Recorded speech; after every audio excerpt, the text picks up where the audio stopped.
Hello everyone. Today we will learn about the structure of benzene. The structure of benzene presented a major challenge to organic chemists even since the pure material was first isolated in 1825 by Michael Faraday. Okay?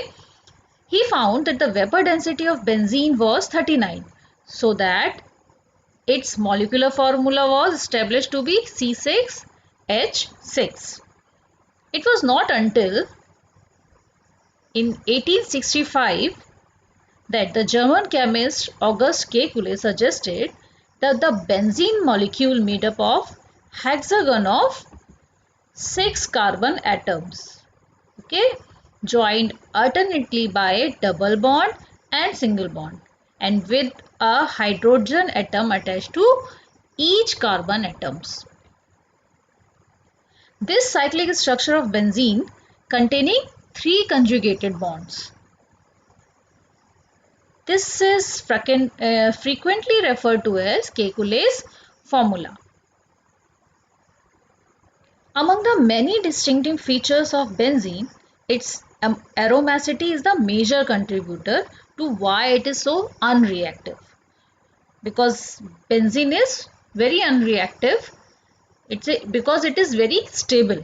Let's see why.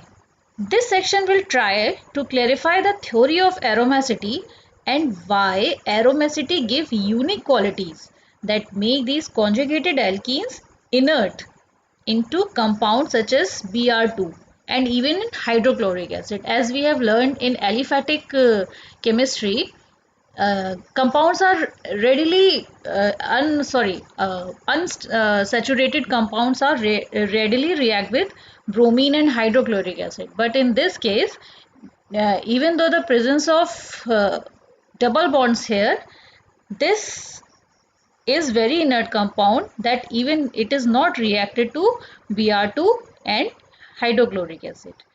It will also go into detail about the unusual large resonance energy due to the 6 conjugated carbon atoms of benzene. The delocalization of p orbital carbons on sp2 hybridized carbons is what gives the aromatic quality of benzene.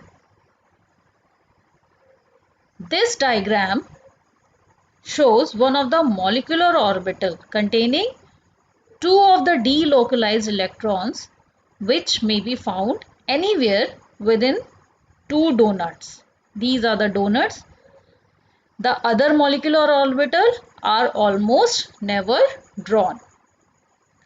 Benzene, that is C6H6, is a planar molecule containing ring of 6 carbon atoms, each with hydrogen atom attached, as we discussed before. The 6 carbon atoms from a perfectly regular hexagon, all of the carbon-carbon bonds have exactly the same length, somewhere between single and double bonds, right? There are delocalized electrons above and below the plane of the ring, here and here.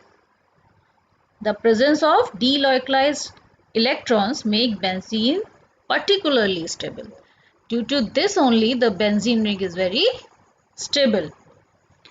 Benzene resists addition reaction because those reaction would involve breaking the delocalization and losing that stability. Okay, benzene is represented by this symbol. Why? Where the circle represent the delocalized electron, right? And each corner of the hexagon has a carbon atom with a hydrogen attached to it, right? This is the basic structure of benzene.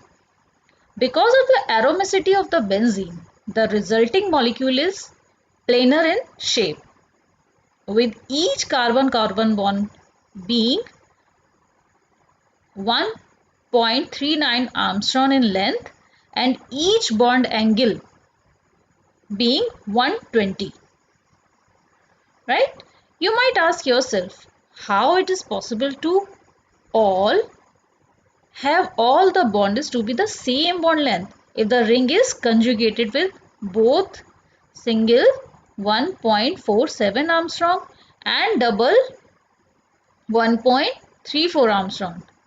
But it is important to note that there are no distinct single or double bonds with the within the benzene. Rather, the delocalization of the ring make each count as 1.5 bonds between the carbon, which makes sense because experimentally we find that the actual bond length is somewhere in between a single and double bond. Finally, there are total of 6 p orbital electrons that forms the stabilizing electron cloud above and below the or aromatic ring. Hope you understand the very basic structure of benzene. Thank you.